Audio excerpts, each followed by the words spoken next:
Hey gang, what's going on? Kevin Goatee gutting the sacred cow. Here we are, brand new week, brand new episode. Can you believe our guest today, Don Jamieson? Remember him from that metal show? He has the balls to do Die Hard, a classic American film. Before we get to it, GTSC podcast on Twitter, guttingthesacredcow.com every day, and we can't thank you enough and love you for your support that you've shown us. Oh, and if you want to advertise with us or help us build your brand, guttingthesacredcow@gmail.com and start a conversation. We'd love to help you sell your products. Without any more ado, let's hear Don Jamieson try to take down Die Hard. Gather round, here's what I know. It's just that this cow has got to go. I know some people kinda like it, yeah, it's trending right now. Yeah, that doesn't matter, 'cause we're gutting the sacred cow. What's your prediction for the fight? Prediction? Yes, prediction. Pain. Kevin Israel, name that film. Bloodsport. You know, I talked to my brother just yesterday, and he said, your co-host really does not know a lot of the main stuff. He's very disappointed in you. Don Jamieson is our guest. Don, do you know what film that is from? Is it Dumb and Dumber? No, it is not. It is Rocky III, where he talks to Mr. T. What's your prediction for the fight? Prediction? Yes, prediction. Pain. Kevin Goatee, Kevin Israel off to a roaring start. Here we are, kids, gutting the sacred cow. A new week. How is everybody doing? What's going on? Kevin, buddy, it's been a little bit. How you been? What's new and exciting? No, I'm good. Yeah? No complaints. Yeah. Just looking forward to the vaccine kicking in for all the thousands and thousands of people, so we can get back to some fucking comedy. Yeah, man. It's been a barren desert island. Our guest was just complaining to me off the air about comedy being so blah right now, and that is from one of our favorite shows from back in the day, that metal show with Don Jamieson. Don, how you doing, pal? What's going on? I'm doing all right. I'm taking this time while we're not gigging as much to apparently grow a guitar neck out of the side of my head. So It looks good on you. yeah, it's coming in nice, right? Yeah. I was going to say, is that one of the side effects from the Moderna or the Pfizer vaccine? Yeah, this is. I mixed them. That was the problem. I dipped the Pfizer into the Moderna, and 2 days later I had this. But it did come with free lessons, so I'm all set. Were you playing that May I Help You riff at Guitar Center, and that's what happened? Something like that. Yeah. Don Jamieson, folks, let me tell you something. We've talked on this podcast a lot about some of the most bulletproof films. The Matrix, Shawshank Redemption, Goodfellas. Don Jamieson has selected one from that mantle that made me clutch my pearls and go, oh my. Wow. Don has chosen the 1998 mega hit, mega classic, and mega Christmas movie, Die Hard. 1988. I said 88. Yeah. You said 98. Oh, I did? I'm sorry. I thought I said 88. Yeah. You better grab your hairy pearls again. A budget in 1988 of $28 million, a gross of $140 million. 2021 dollars, $63.2 million budget, $316 million haul.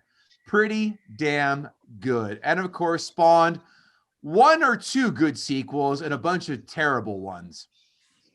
But more importantly, let's find out what the folks and critics thought. IMDb, as we all know, is a scale 1 through 10 with decimal points. Don, what did Die Hard get on the old IMDb scale? Oh, I didn't look it up. Was it That's supposed good. to? That's my job. It's your job to guess. Oh, what did it get on IMDb? All right. Well, it's a popular film. I mean, I'll give it that. Doesn't mean it's good. So I would say it'll be pretty high. I'd say at least a 7. 7 flat. Kevin Israel. I'm gonna say an 8.4. 7.4. Wow. Much lower than I thought. Wow, me too, clearly. That's my height also, coincidentally. You could be the next Bigfoot on the Howard Stern show. They're looking for one. Yeah. Critics, Rotten Tomatoes score. As we know, Rotten Tomatoes is a 1 through 100 percentage-based score. Kevin Israel, what did the critics give Die Hard? 78. Don. I'm going to go a little lower on that one. I'm going to get 67. 94. Like I said, 94. Wow, that's really high. Don, give me the audience score for Die Hard. Okay, that I would have thought maybe in the 90s, but I'll go 85. Kevin. Nah, I'm gonna go back into the 90s. 93. 94 again. So close. Wow, this is like the perfect movie. 94 and 94. Which is why it made our bulletproof list. Quotes. Get where you're going and make fists with your toes. That is something I would never do, especially in some jizz-filled hotel carpet. Thank you very much. Never would do that. Of course, yippee-ki-yay, motherfucker. As Bruce Willis has mentioned, that was a throwaway line to crack up the crew, not in the script. It's a throwaway movie, so. Oof. Welcome to the party, pal. Often quoted by yours truly. Who are you mad at? The Hebes, the Camel Jockeys? This sounds like if Gino Bisconti started his own punk band. And of course, now I have a machine gun. Ho, ho, ho. Just a fly in the ointment, Hans. A monkey in the wrench, the pain in the ass. Come out to the coast. We'll get together, have a few laughs. And one I found that was off the beaten path that made me laugh out loud. I hope that's not a hostage. Kevin Israel, what quotes do you have that I left? Just quoted the whole movie, so how could I have any left? I mean, you took them all. I thought I was pretty thorough on that one. I'm sorry. Don, any quotes jump out at you? Oh yeah, absolutely. The best line in the movie sums up exactly everything about it. That's terrible. Which is when that sergeant, no, the detective, what was it? The LA Deputy Director Dwayne Robinson? Yeah, like that cliche deputy director that, he plays in every movie. When he yells at the other cop, he goes, you don't know who's up. He could be a bartender. That's the best line in the film because that's exactly what Bruce Willis is. Exactly. He's a bartender who got a lucky break. That's it. He's not an actor. Wow. He's a bartender. That's it. He's not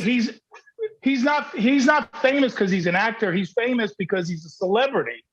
Because he married Demi Moore. He's jumping behind the bar at clubs in New York City. He's got a band. He's in the tabloids every day. He's not an actor. He's a poor man's Tom Cruise without the Scientology and the questionable sexual preferences.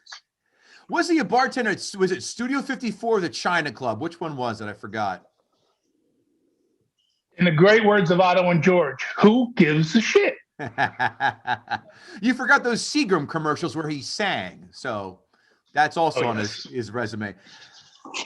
5 fun facts. Boy, oh boy, guys. I can't wait for you to at least take one guess apiece to try and figure out who was approached to be in this film, because Bruce Willis was not the first choice. Take a guess on who was approached to do this film. Wasn't Arnold? Not on my list, but no, I don't think so. Not on the list I have. Don, give me a guess. I gotta go Cruise. It's a total Tom Cruise vehicle. Not on the list. I'm gonna give you the two that are like holy shit at the very end. But Richard Gere was approached, as was De Niro, Mel Gibson, Harrison Ford, Burt Reynolds, Richard Dean Anderson, Clint Eastwood bought the rights to the book. Yes, there was a book, and yes, it was fucking terrible. I read it. But the role was first offered to, are you fucking ready for this?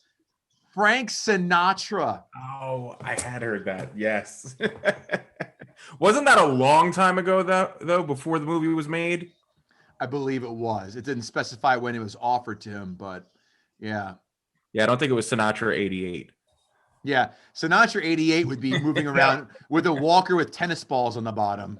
Sinatra 88 would be like Harrison Ford doing Indiana Jones movie now. Oh, which wait. he is. The surprised look on Hans Gruber's face as he falls is genuine because the stunt man told Rickman that they would drop him on 3, 1, 2, 3, but they dropped him on 1 instead to get the genuine reaction. Want to take a stab and guess how much money was spent on glass for this film? Oh. A lot of glass in this movie. A lot of glass. Give me a number. If it's real though. Some was real because it had him wearing. He wore prosthetic feet. So you said it was a $20 million budget, so I'm gonna guess 200,000. Don, you got a guess? $500,000. $130,000 on glass. Bonkers, right? Foreign titles have translated this film different ways. Germany, Die Slowly. Norway, Action Skyscraper. Greece, Very Hard to Die. Hungary, Give Your Life Expensive. And of course, everyone's favorite punching bag, the Polish, The Glass Trap. That's actually that's a good synopsis of the movie. Yeah. Sounds like a period piece. Hey-o. I'd love for you to guess, but there's no way you're going to get it. Alan Rickman was not the first choice. This was actually Alan Rickman's film debut. Yeah. Sam Neill was originally approached to play Hans Gruber. One of the funny things that Rickman, although being a great actor, he could not stop flinching when he fired a gun, and they had to cut away every single time he fired a gun immediately after because you see him visibly flinch. Don Jamieson, you are already quite salty about this treasure of a film, and I can't wait to hear you. And Kevin Israel can't wait to hear you too. Guts. The Sacred Cow.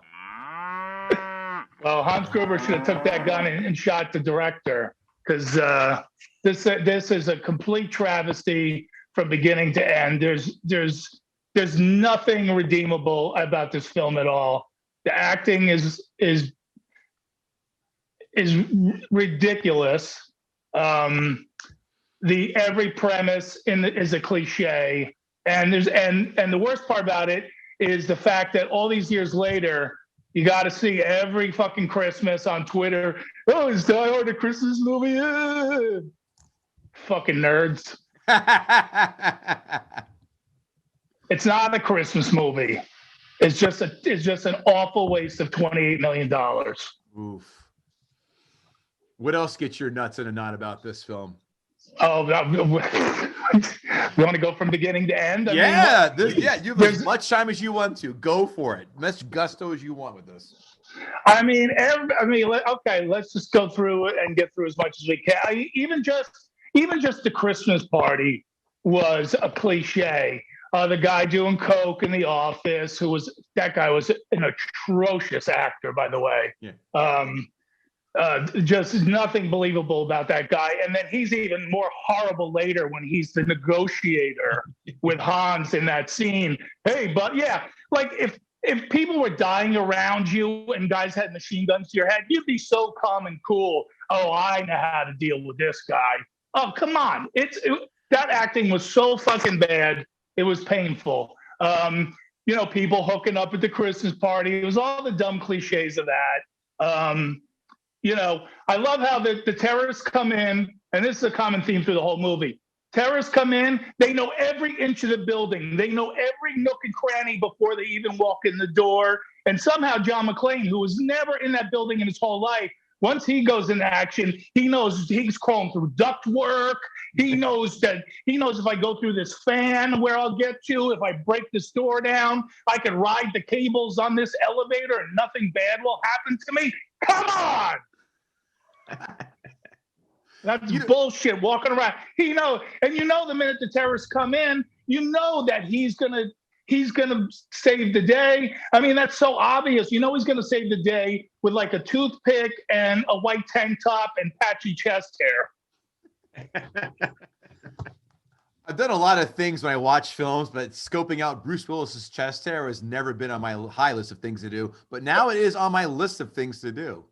It is front and He center. could have shaved that. His chest hair had a little afro on it. He could have shaved down a little bit, and the whole through line of the cigarettes. It's like, dude, you wouldn't be just sitting back smoking, like talking on the walkie-talkie, which, by the way, let's talk about those walkie-talkies that whoever he wants to call on them, they'll reach somehow, magically. If he just changes the number, he could contact the police. He could contact his gut friend Al, who he had a bromance with halfway through the film. He could talk to the terrorists, but they could only hear when he's talking to them. If he's talking to somebody else, somehow they don't hear it. I don't know how that happens, but hey, I guess you're supposed to suspend belief the same way you're supposed to suspend belief that a limo driver would sit downstairs for hours on end waiting for somebody he met for 3 minutes to whether he's going to score with his wife or not. Ridiculous. That is a good point about Argyle jamming in the basement. Most of these guys like, yeah, you should just throw him 100, go, yeah, keep the meter running. I'll be back in 20 minutes. But yeah, you're right. Got nothing else going on. My first day in the job. It's his first day. Yeah. Might as well make a good impression, not make any other pickups. But yeah, I'm gonna hang in this garage and just jam out with a teddy bear in the back seat. Right. Yeah. And like he wouldn't have heard machine guns firing or any of that stuff, and then driven out of, or at least left there at some point. But of course, the terrorists knew that there's gates that come down in certain places, so they know how to trap everybody in or keep people out, because that's, that seems logical that they would know every nook and cranny of the building, every piece of machinery. They know instantly how to go in and start cutting certain wires and doing stuff like that and taking chainsaws to things. That all makes sense. Don, they're German. They prepared for the fuck out of this moment. They have blueprints. They have fucking rocket for a goddamn heist job. They're prepared. My people are fucking prepared. They're more prepared than the goddamn Boy Scouts are. So I will let that slide. Well, listen, German precision is well documented. So, but let's face it. It's like even that missile launcher. It's like, yeah, okay, yeah, they're going to have that because they know a giant tank's going to start coming through the building. And then, okay, get that other thing that we have in case a tank comes at us. Come on. That was funny. I cracked up. It's silly. It's really a glorified LMN movie. It really is, with just a bigger budget for Glass. Oh. Let's go for the acting. All right. Bruce Willis, I'm sorry, he's not an actor. He's a frat boy.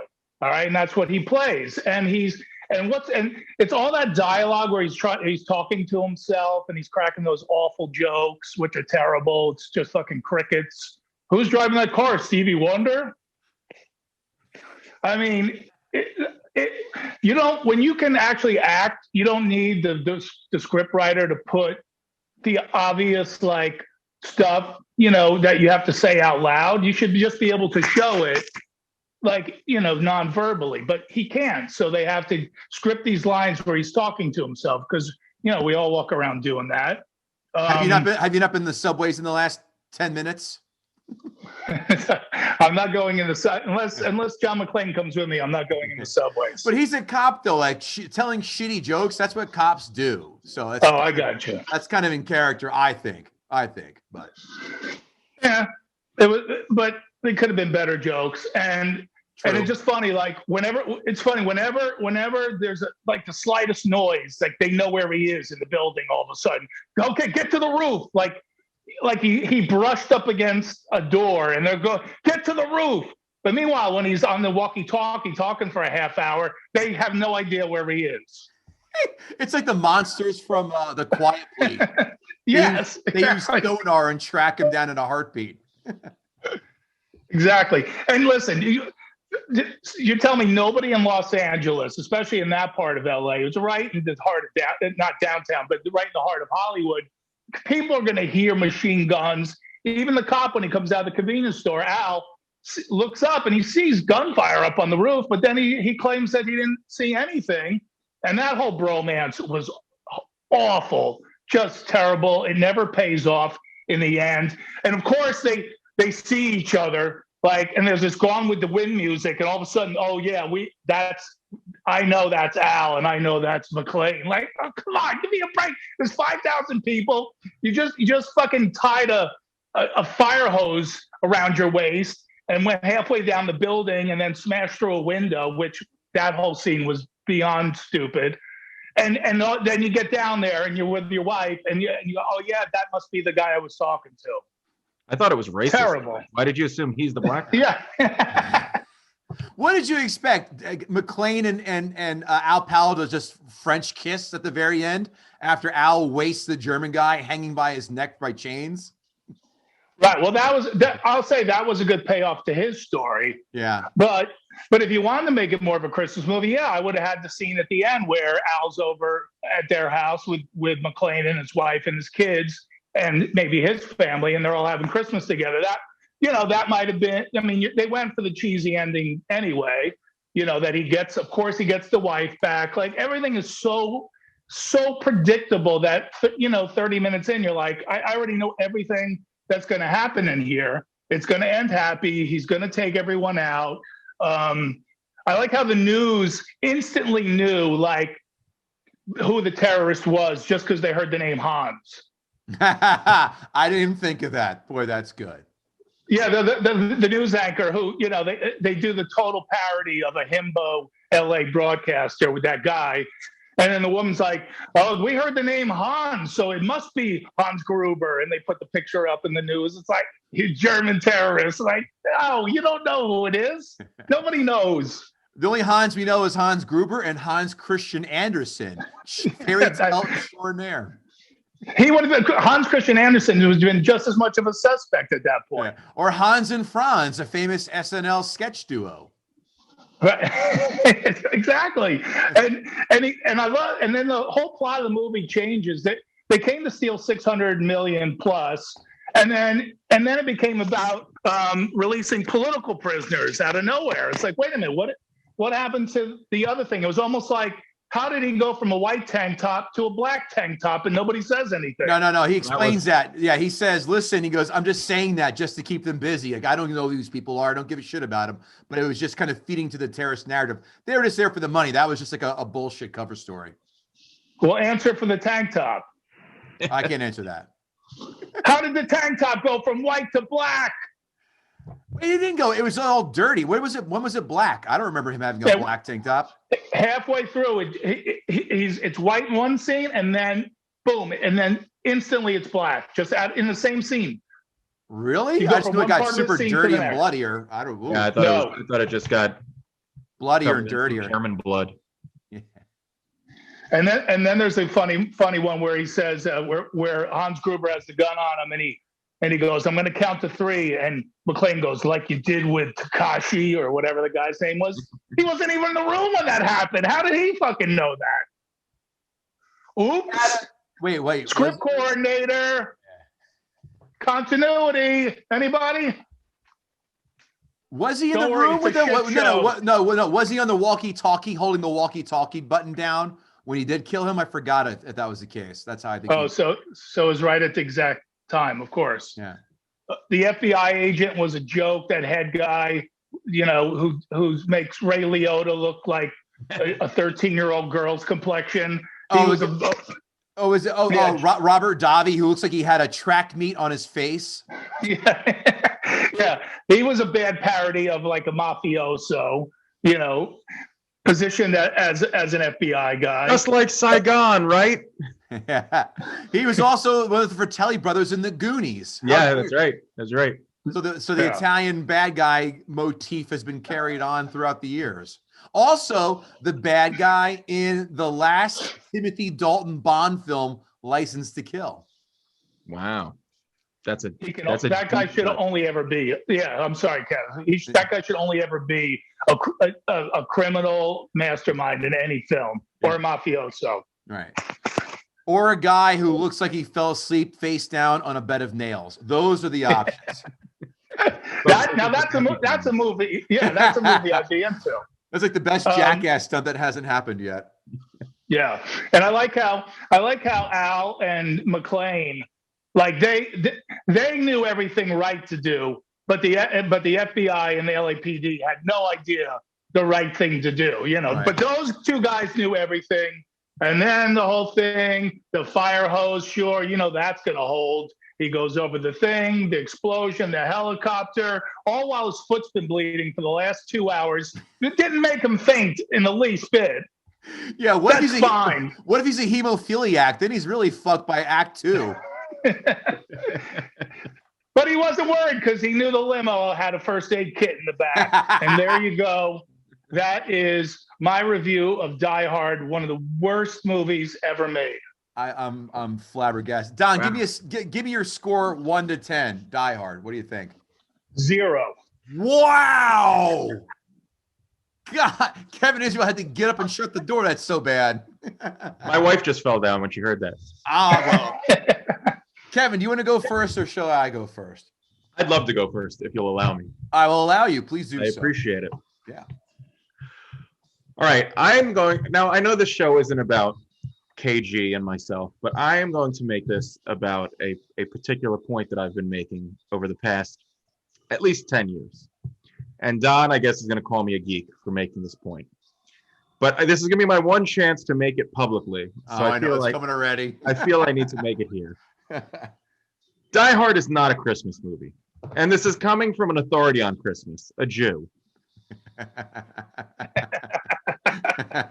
Hard is a movie that takes place during Christmas. It happens to be Christmas while this is all happening. It's not about Christmas. You need 3 things for it to be a Christmas movie. It needs to take place during Christmas, it needs to be about Christmas, and it needs to have a Christmas theme. Goodwill to men, peace on earth, all that stuff. This takes place during Christmas. It's not about Christmas, and it doesn't have any, unless killing German terrorists is a theme of Christmas. It doesn't have a Christmas theme. I have to interrupt for 1 second. Is Gremlins a Christmas movie? I'd say Gremlins is closer to a Christmas movie for me, but I don't think Gremlins is a Christmas movie either. Okay. I mean, it's a movie that a movie that takes place during Christmas. Okay. Just to see if you're consistent. I am going to recite all of the Christmas mentions in this movie, and I'm able to do that because there's not that many. In the very beginning, the flight attendant says "Merry Christmas" on the airplane.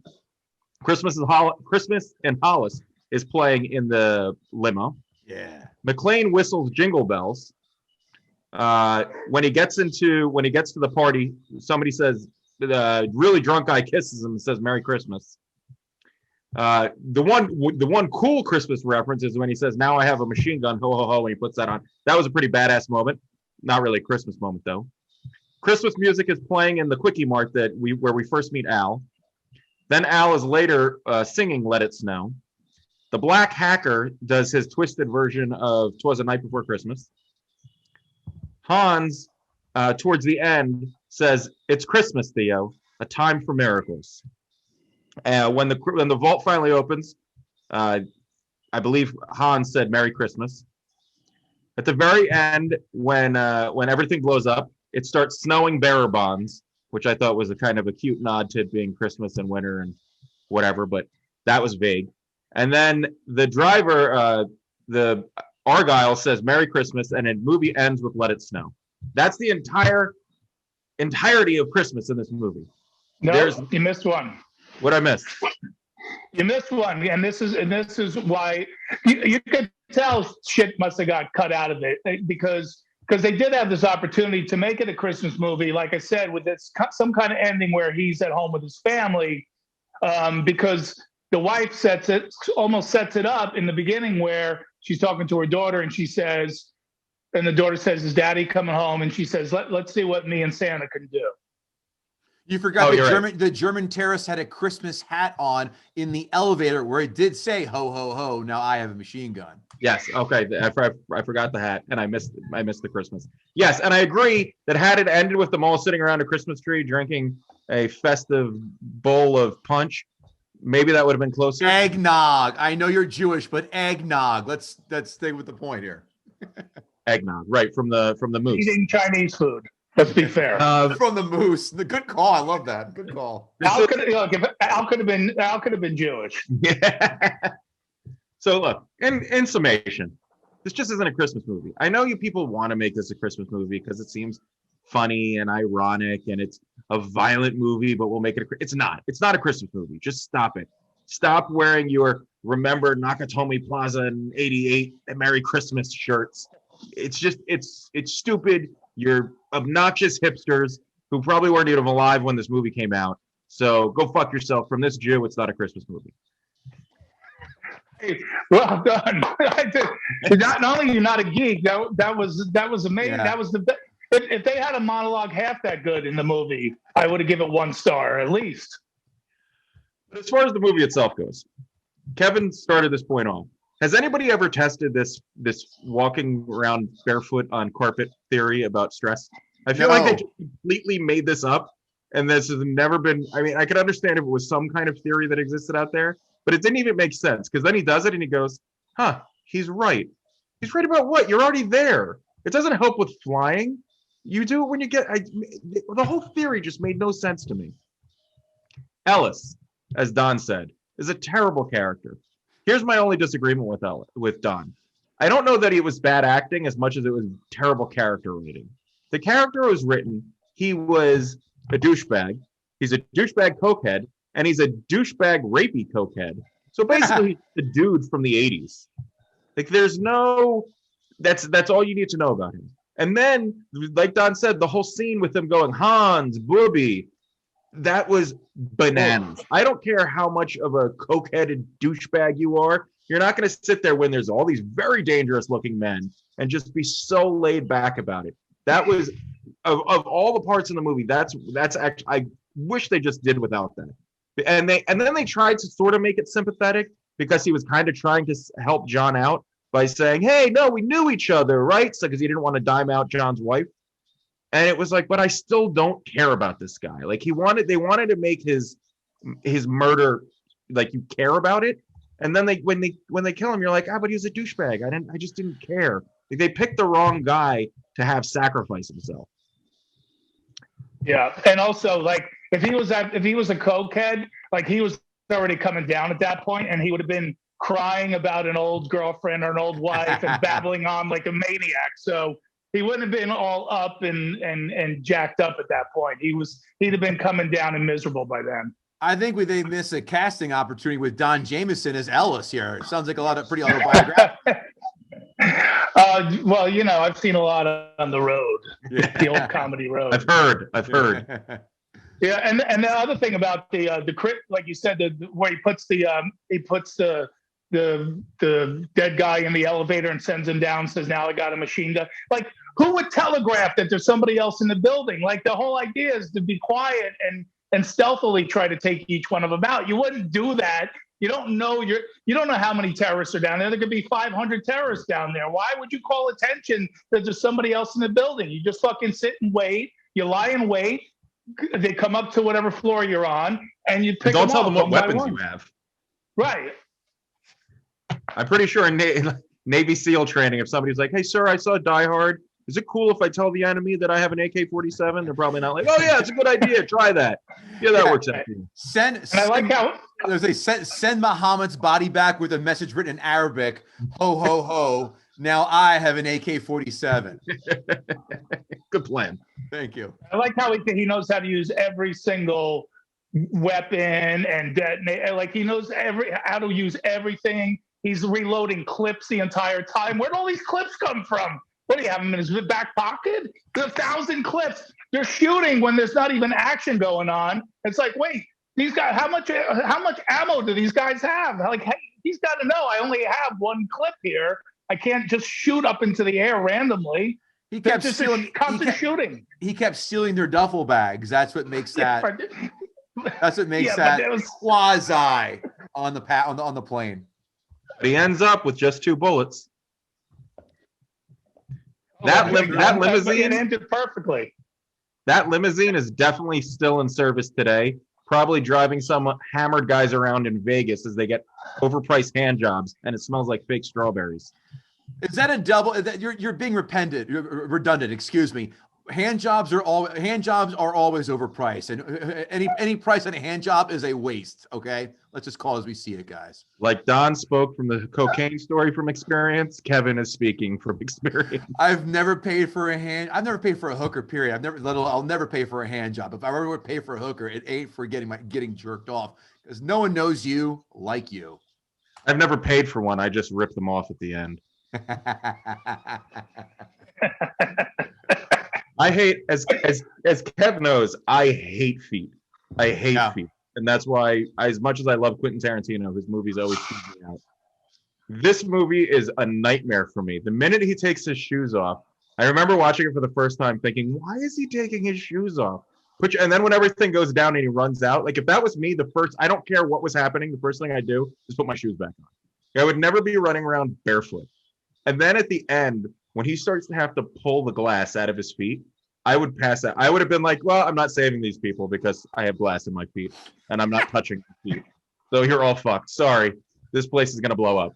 I once got a splinter in the back of my foot. It went through my Achilles tendon, and it was like this long, and I had to pull it out myself, and I passed out in the shower, and my buddy found me in the shower naked with blood dripping out of my foot. He's like, what happened? I was like, had a splinter. I think you're going to say just got raped. Yeah. You got raped, bud.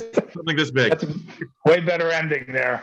And that was another thing that they could have done something kind of a little bit clever with. It was such a point of the guy saying about what he should do with his feet when he gets off the plane, and then he does go do it. And then it's like, I'm waiting for that to come back again. Like maybe at the end of the movie, they're on their way back to New York together, one big happy family, and the guy sitting next to him is like, oh, my feet are killing me. He goes, hey, I know something for that. Like that was, it was such a crowbarred in thing. I was expecting that to come back too. Yeah, that's a good point. That's a very good point. I also love in the 80s, you just had to say the person was a hacker, and that's all you had to know about them. Just sit at a computer desk and go, we're in. You'd be like, all right, we're in, whatever that means. I don't even know what in where. How does that work? What does that even mean? And speaking of getting in, the Nakatomi Corporation is the most unsecure company on the face of the earth. First of all, they had $650 million in bearer bonds on premises. Who the fuck would do that? Well, that's like cash. That's like having $650 million. It's better than cash because you can take it anywhere. That's insanity. Nobody would. I have a question about that safe. Explain bearer bonds.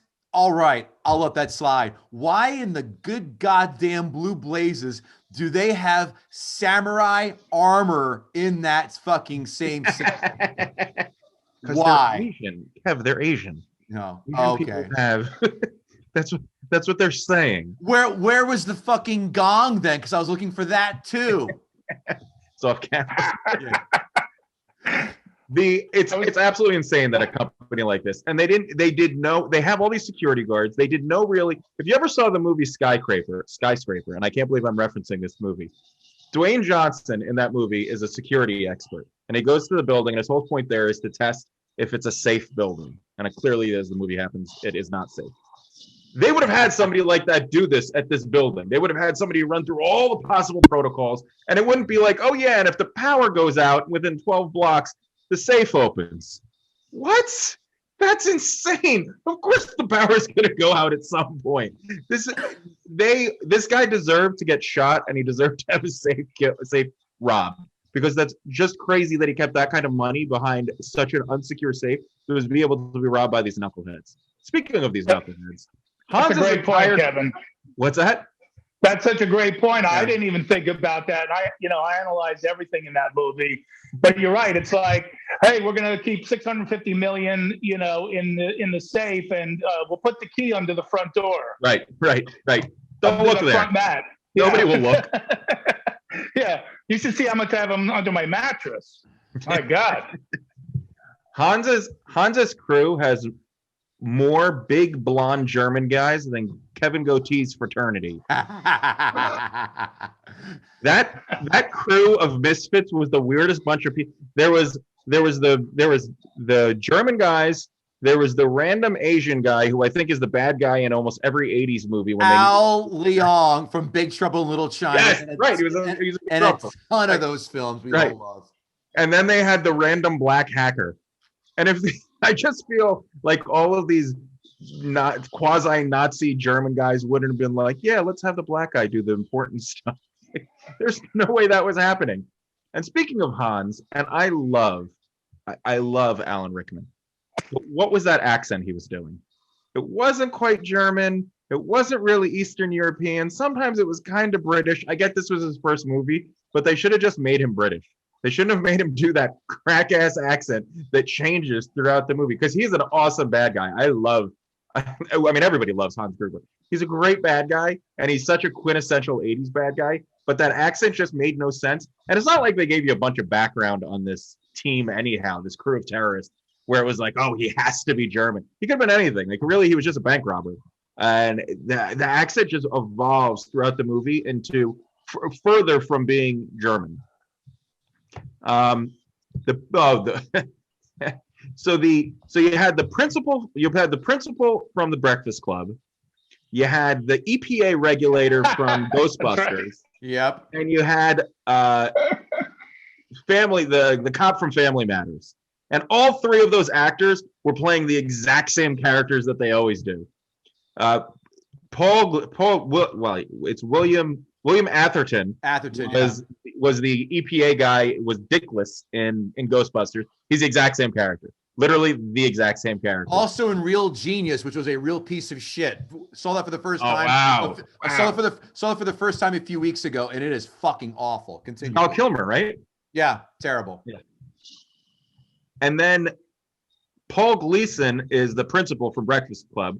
He's the exact same. Like, I feel like the principal for Breakfast Club moonlights as the deputy police chief in LA.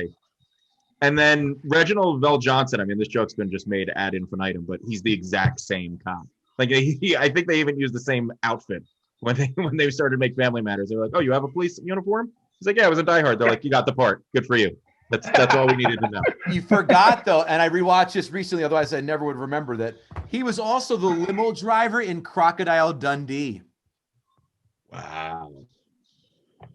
Yeah. That's Yeah. deep. So I love watching it. So as I say, from one blue collar job to another. Right. He's always a salt of the earth fella. He sure is. I love watching 80s movies because it reminds you that smoking looked cool at one time. Like, Bruce Willis just pulls out a cigarette. He's like, "You smoke?" And he just starts smoking. You're like, that's what made a man, just having a cigarette. Now if they make a movie with somebody having a cigarette, there's got to be a social warning on it. And you've got to have a time at the end of it in case a surgeon general has got to come out and explain why smoking is bad, and then it's going to get banned, and it's going to be like a XXX movie because 3 people shared a cigarette in one scene. TVMA 14, smoking. What a push. My favorite, Great point. I saved this for my comments. I should have said it during the quotes. My favorite quote in this movie, and I just picked up on it on this watch, is when John is fighting one of the 2 blonde brothers, and they're wrestling around. He goes, "I'll kill you. I'll fucking cook you, and I'll eat you." Listen to it. It's at the very end. It's his last fight with the big blonde guy that he ends up hanging while they're going down the stairway. He goes, I'll kill you, I'll cook you, and I'll fucking eat you." I played it back to make sure that I heard that, because I was like, was that in the script? Was that just Bruce Willis improvising? Yeah. Or as I like to call that, foreplay. Right. Was that, you sure this wasn't Army Hammer's role? No, because Dang. Army Hammer's not getting any more roles. No. Sure And he last- is. Prison bitch number 1. Heyo. Oh boy, he's gonna have that role for life. At least he doesn't smoke. He'll be traded for a pack of cigarettes in jail. That I promise you. And last but not least, the limo driver punching out the hacker was just a little more believable than Will Smith punching out the alien in Independence Day. Like, he comes in and just like barely hits him, and the guy's out. And Great point. I feel like that actor, who's Argyle, was somebody like a producer's son or something. And they were like, just let the kid knock somebody out. Like, he's got to do something. And they're like, all right, we'll just do this at the end. You're totally right. He completely Lamar Latrelled him. Yes. His limp wristed throwing stuff. Attaboy. So all that said, though, I do have an affinity for Die Hard. I don't love it as much as some people love it. I don't think I love it as much as Goatee loves it, but I do think it's a great movie. On rewatch this time, it did slow down a little bit, but I will credit that to this podcast just ruining me for when I watch movies, because I'm trying to be analytical, so It's not as much fun, and I'm trying to find stuff to say. So it's still a great action movie. Don made a lot of good points, but I also think it was an 80s action movie. It was almost at the, it was sort of in the midst of this genre in the 80s. So there was, as cliche as everything looks now, I think it wasn't as cliche at the time. And for me, and I know for Kevin, and I think Don's within our age range, that it's almost nice to watch those movies and go, yeah, the movies were so simple. Like, it was just a guy in a building with a gun. Like, they didn't need somebody coming from another universe to take over the world or transform it. Like, it was just a guy with a gun and some cigarettes and his bare ass feet running around shooting Nazis. Like, it's just simple. and it's a rewatchable movie. I hate to steal Kevin's glory, but that for me, this movie does pass the remote test, which, as we've said many times before, the remote test is if a movie comes on and you're not doing anything, you just say, well, I'm going to watch this movie, or I'm at least going to watch this one scene because I know I like this scene. And for me, this movie is just a compilation of fun scenes. So I like this movie. I won't die on a hill for it, but I do like it. For me, it's a 6.5. Wow. Shocking to hear that. That's nice. Yes. These notes brought to you by guttingthesacredcow.com. Come on every day. Every week you see a new piece of content from Kevin and myself. Every day, Monday through Friday, new blog articles. Don't forget, we're on Patreon now, patreon.com/guttingthesacredcow. And last but not least, to all of our new fans and old fans, if you have not yet done so, for the love of Christ, please leave us a 5-star rating, 2 or 3 sentence review on your podcast platform of choice.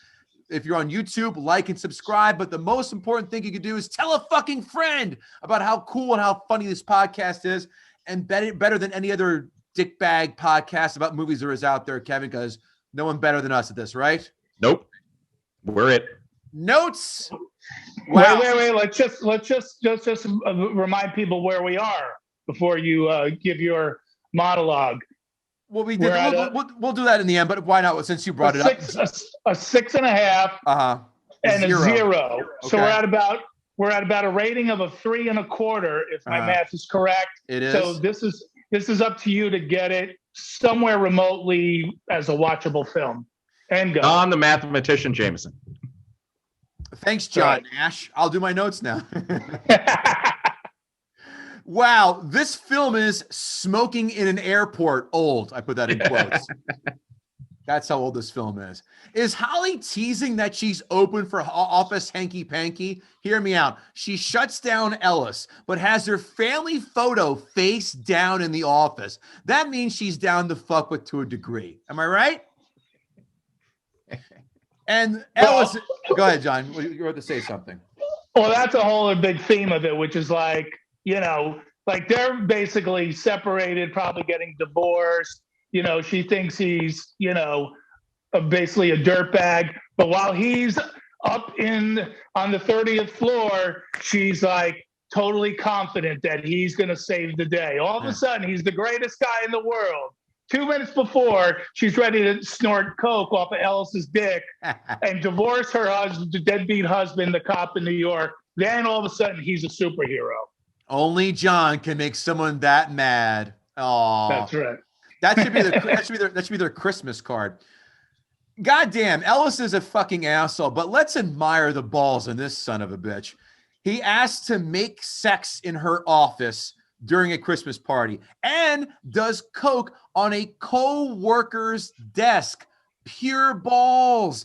And then he calls his boss, Joseph Takagi, Jojo. What a level of balls we should all aspire for, even for us three alpha males. That's insane.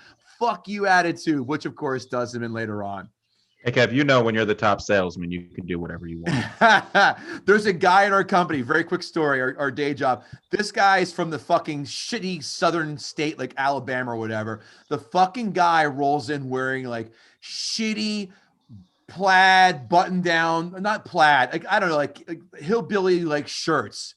And I go to my boss, I go, what the fuck is going on? This guy just dressed up like he gets shot out of a Walmart can. She goes, President's Club. I go, all right, I get it.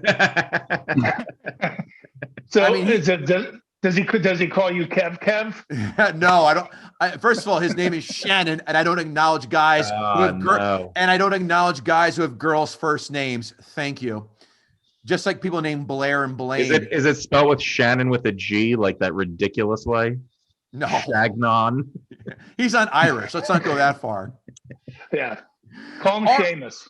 Argyle is probably the most annoying Uber driver who has a 1.75 star rating. Hans Gruber, easily on the Mount Rushmore of villains in the 80s. Darth Vader, Mola Ram, Hans Gruber, and I'm open to the fourth, but I'm going to throw one out there. You ready? Clarence Boddicker from RoboCop. I mean, you know where I'm going to go. I don't actually. Gozer. Oh, all right. Boddicker more charismatic, but okay. Everyone has their opinions. I did not appreciate seeing a lot of my countrymen killed. Fuck this film. No. I did. I know you did. I know you did. Wouldn't you think to immediately put your shoes on before chasing all willy-nilly after bad guys? I know I would, but I guess I'm not a loose enough cannon to do that. Because I would say, guys, there is time for backup. Do you think people who... Thanks, John. Do you think people who saw this film the first time said, hey, that's the guy from the Die Hard battery commercial? God, so sad. Why? Isn't that? I know. It's like Jesus Christ, Bruce. I think Bruce Willis must have mumbled that during the movie at some point. Yeah. Why start wrestling with the one German guy when you have your gun pointed squarely at his head? Like, nah, this is too easy. Throw that away. What the fuck was that? Like, no, I'm like, no, that doesn't happen. That doesn't happen. As it makes our segment next. Yeah. Kevin, we're leaving money on the table by not having a ho ho ho. Now I have a machine gun shirt or a Christmas sweater with a Gutting the Sacred Cow logo on it. I'm pretty sure about that. Well, we can update that. We can rectify that. How did you two not stumble? I was worried when Kevin went before me, but I'm very surprised you didn't fire this gem out. It is impossible not to yell out Carl when you see Al Powell every time on screen. I know I did a lot.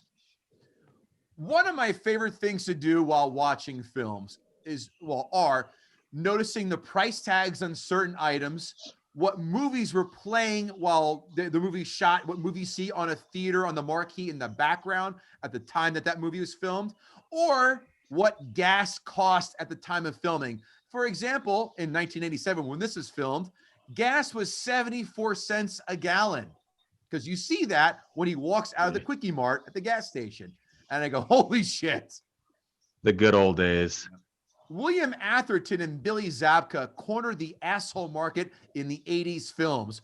Cole from Bachelor Party tried to edge his way in, but got forced out. Where do a bunch of German terrorists find a nerdy black guy wearing a cable sweater pre-Craigslist? I ask you. Great point. And the other funny thing about that is like they're pumping Mr. Nakatomi or whatever his name was for the code. We need the code. We need the code. There was a whole plan to get the code, and then they just shoot him. Go, well, you can hack it anyway, so we don't need it. Yeah. Ellis looks like the lead rapist in a UCB troop. I got That's a great line. Thank you, sir. Alan Rickman is fucking great. I loved when he just flip-flopped and went all Bill Clay on him and played the role of a hostage for a few minutes. That whole repartee, I thought I loved it. He did pull off a good American accent, too. I listened very closely. Tying a fire hose around your waist and jumping down 5 floors or so, wouldn't that break your back when the line goes taut and snaps? Wouldn't that just snap your back in two? I don't know. I'm just an A&P major, I guess. No. In '88, they used to make fire hoses out of bungee cord. They should spring back up like Wile E. Coyote. Was it made of Acme? Was it an Acme hose? The Acme fire hose. Oh my God. I never knew skyscraper glass would shatter with one simple but solid barefooted kick. Yes. Didn't he shoot it? Sometime. I don't know if he did just shoot the last time when he was chasing after Holly McClain. If anything, this film is a huge testimony for how strong Rolex watches are. Strong enough for a terrorist to hold on to. Fuck that gorilla glue in a hair or crazy glue on top of the construction helmet business. This is the real shit. And by the way, that's a great point. If he was actually, if he was holding on to her, the point was that he was actually holding on to her watch, not her wrist. Right. If he was holding on and hanging all of his 180, 190 pounds from that watch, it would have been digging the flesh of her hands off. Yeah. She wouldn't have had any skin left on her hand. It would have peeled off like a glove. Yeah. Yeah. It's like wrapping piano wire around someone as gravity's pulling them down, the force. Yeah. Agree. The end where Carl somehow extricates himself while hanging by his neck in chains, how do you guys want to talk about this, is beyond the confines of acceptability just so Carl Winslow gets over his fear of using the gun is this film's biggest flaw, which even I cannot overlook. This film does not have a huge 80s feel to it where it is dated, which is why this film will always be evergreen and a true American classic, always have been, always will be.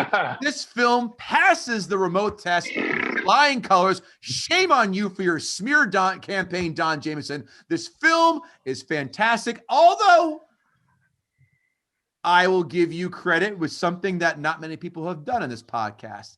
You have now forced me to change my score, where I was going to give it a 9 to an 8.5 now. To an 8.5. For some of those, this film is fucking perfect. Everyone I talk to, everyone go, he's out of his mind trying to take down Die Hard. Your attempt to try and take a run at the castle was, let's just say, detoured. I think this film is great. This is the quintessential action film. This is the film that made action films where they are now. I love Terminator 1 and 2. I love Schwarzenegger mid-80s, late 80s, early 90s. But this is the fucking pantheon is Die Hard 1. Die Hard 2 is a flaming piece of shit. Die Hard 3 rebounds nicely. Die Hard 4, not that bad. And we're not going to talk about Die Hard 5, and that does not exist like Indiana Jones 4. I love this film, 8.5. Listen, I get that this was done in a different time. It was done in the 80s and all that. I get that. And I allowed for that when I rewatched it. But I still like, Terminator and Predator and all that stuff from the same time period. So to me, it's not about, it's dated or any of that stuff. It just sucked. I respectfully disagree, but that's nice. Well, let's add up the numbers. and see if it sucked or not. 8.5, 6.5, which makes that 15, and then a 0. So it divided by 3 is a 5. Oh, right? That's the math. Oh, Jesus H fucking Christ. Critics 5-star reviews. This picture is extremely violent. Bombs go off, bullets rip through flesh, heads are slammed against steel. But Die Hard is also smart, satirical, and in an odd way, heartwarming. A masterpiece of populist filmmaking. I'll allow for the douchiness to settle in, boys. It's a glorious scene stealer for Alan Rickman, though it's a credit to Willis's cheeky charisma that his scene is not in fact stolen. Critics 1-star reviews. As a grand flourish of cinematic technique, it is awesome. As a human drama, it is disgusting and silly. A mindless depiction of carnage on an epic scale. Most of the action is run-of-the-mill Hollywood blood and thunder, but a couple of scenes are unusually reprehensible. I would love examples on what is so reprehensible. In the first half, director John McTiernan's movie, Bruce Willis wears an undershirt. In the second half, he gets rid of it. And that's pretty much it for his performance. Inappropriate and wrong-headed interruptions reveal the fragile nature of this plot and prevent it from working. And that review is done by Roger Ebert. And I think that cancer spread to his fucking brain. How about that, fellas? Wow, jeez. Too soon. Not soon enough. Fuck him.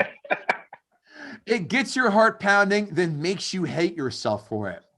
No, it does not. What, like jerking off in public? Yeah. PB Herman rebounded nicely from that. I don't know if that applies anymore. Amazon 5-star reviews. My wife and I watch this every year on Christmas Eve because this is a Christmas movie, and anyone who has told you otherwise is lying to you. Give me his address. This one's long. The next two are a little bit lengthy, but trust me, fucking worth it. As a 40-year-old woman, I am embarrassed to admit that this was the first time that I've ever watched Die Hard. In my defense, when it was released in the theater, I was in elementary school and too young to see it. I recently binge-watched 6 seasons of Brooklyn Nine-Nine, my favorite sitcom right now, and thought to myself, well, if Jake Peralta keeps raving about Die Hard, it must be pretty good. That was an understatement. This movie was amazing. I'm going to watch it every December for the rest of my life with It's a Wonderful Life, White Christmas, and Elf. Also, I saw there are 5 Die Hards total. Talk about the gift that keeps on giving. I got to tell you, when I started watching this the other day, my wife's like, I don't think I've ever seen this all the way through. I was like, holy shit. Wow. Are you kidding me? She's like, I didn't realize he didn't have any shoes in the movie. I was like, She's like, now I know why movie. She's like, now I know why you yell yippee-ki-yay, motherfucker, every time you come. My wife did not see Shawshank until like 10 years ago. And I go, stop. And I immediately threw the DVD in the player and go, right now. And we watch it. She goes, you're right. That was fucking amazing. And now his wife was like, Kevin, we're at my dad's funeral. Could you not right now? Mike is still alive and kicking. Thank you very much. No. The item was purchased and delivered on time and in good condition as everything I had expected. And the product of it was of great quality. Many thanks to the seller. Unfortunately, Amazon has joined giant tech, in quotes, in cancel culture or call out culture, in parentheses, a modern form of ostracism in which conservative Americans are being thrust out of social or professional circles, either online or on social media in the real world or both. Given that, I will no longer purchase nor receive any more products through Amazon. This company is a disgrace to American values. This person easily has 13 bumper stickers on their car and ends a lot of sentences with, it is what it is. Or I'm just saying. To be fair. That's great. Thank you. So this came on after Christmas Story, so I let the kids So I let the kids watch it. Next thing I know, I'm telling my 7-year-old it's time for bed. He shoots me in the head with the Nerf gun and says, "Yippee-ki-yay, motherfucker." I can't wait for that kid to go back Never to happened. Yeah, Never yeah, happened. yeah. That Never doesn't fucking happened. he goes, I can't wait for him to go back to the little players daycare and spread that one around. Just counting the days until we get kicked out of another daycare or until he loses custody again, right? Thanks for nothing, Bruce Willis. Just saying. Call back. Amazon 1-star reviews. Die Hard is so overrated. I can't put it into words. Okay, then let's try sign language. And how would you put it then? Well. Not a Christmas movie. Signed, Kevin Israel. I didn't order this product, and also National Lampoon. My question is, I have so many questions about this review. Which National Lampoon? Christmas Vacation, Vegas Vacation, Loaded Weapon? Which one? Next one, dated and pathetic. Next one. I don't know how this made the top of so many Christmas movies. Watching scores of people being shot to death in a high-rise isn't my idea of a Christmas movie unless you're a psychopath. On top of that, it's boring. I stopped watching before the end. There are just so many ways this old film can kill a bad guy, and then it's just a broken record of fake death.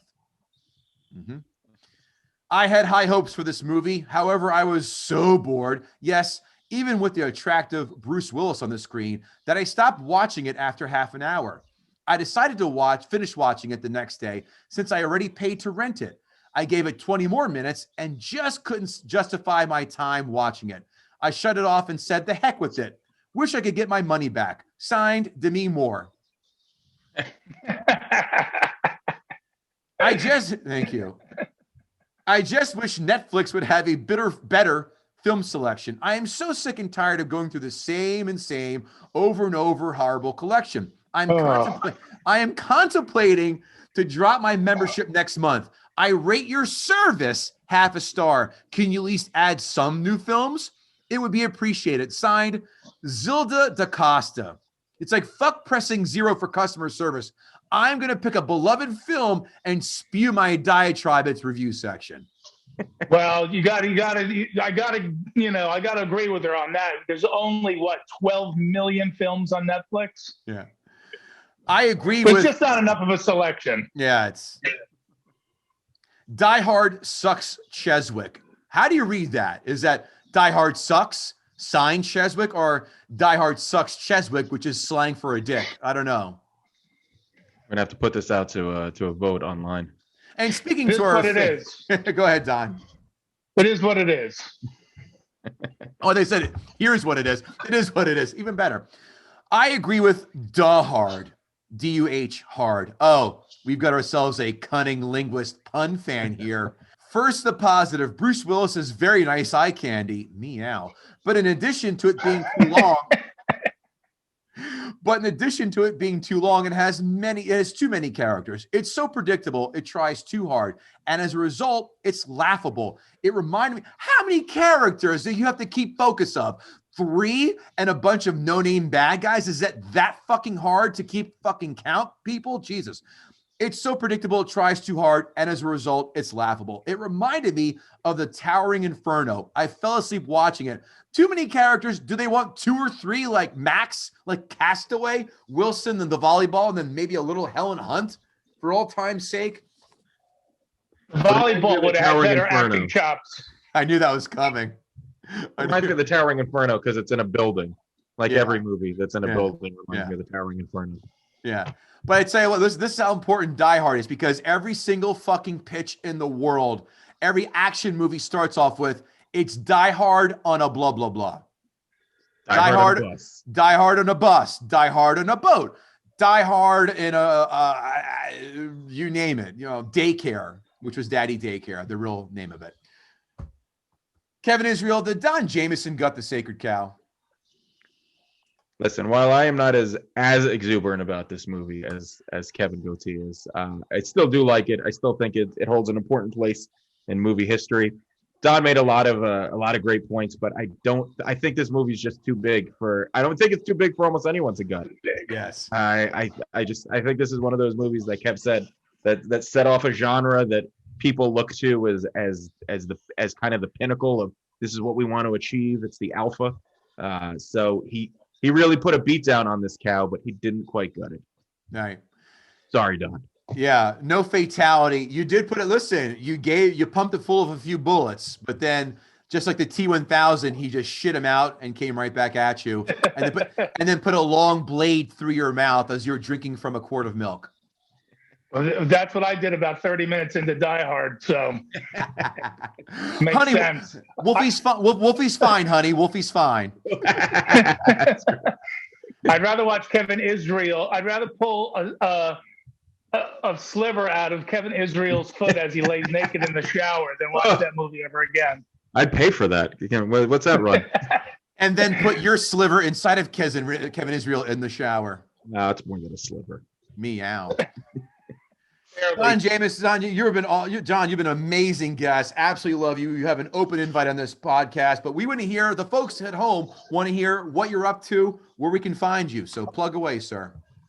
I'm all over, I'm on the socials there, the Twitter, the Instagram. It's Don Jamieson, Jamieson. In all seriousness, a lot of this is obviously entertainment value, and it's fun to scream and yell and make fun of these movies. But I hope people get, the spirit of it is just so we can entertain people, and a lot of people are fucking depressed now and locked down. So hopefully we got a little bit of entertainment out of this, and I had a lot of fun, man. So thank you guys. Oh, man, awesome. Thanks, Don. Kevin Israel. Oh, and then Don, don't forget, you can find him on Compound Media every Tuesday at what time? Oh, yeah. Tuesdays at 12:30 on Compound Media. It's called That Jamieson Show. So join me over there if you can. Right on. Kevin Israel, how about yourself? What are you up to? KevinIsrael.com. Comedies trickles in by bits and dregs. I just booked, I'm going back to Foxwoods on March 20th, so I'll be there. And little stuff comes in. So check my website, check my calendar, and then on social media, and you can get my album, The Struggle Is Real, on iTunes and everywhere else you get stuff. KevinGoatee.com for what I don't know, but guttingthesacredcow.com. More importantly, every day, like I had said, Monday through Friday, new content pieces for that. And of course, GTSC podcast on Twitter and Instagram and all that good stuff. We're on TikTok. No, we're not flossing. We're 40-year-old plus white guys. We don't do that shit. Thank you very much. But listen, Gutting the Sacred Cow, reviews, we need them. Keep them coming. But more importantly, keep telling your fans and friends, your family and friends about how awesome we are. We really appreciate for all of you who have done so far. We can't thank you enough. Don Jamieson, you're a fucking master at this, man. And we loved having you. And again, we can't wait to have you again in the very near future. So thanks again for coming on. And that'll do it for us here, Gutting the Sacred Cow. We will see you next time. Take care.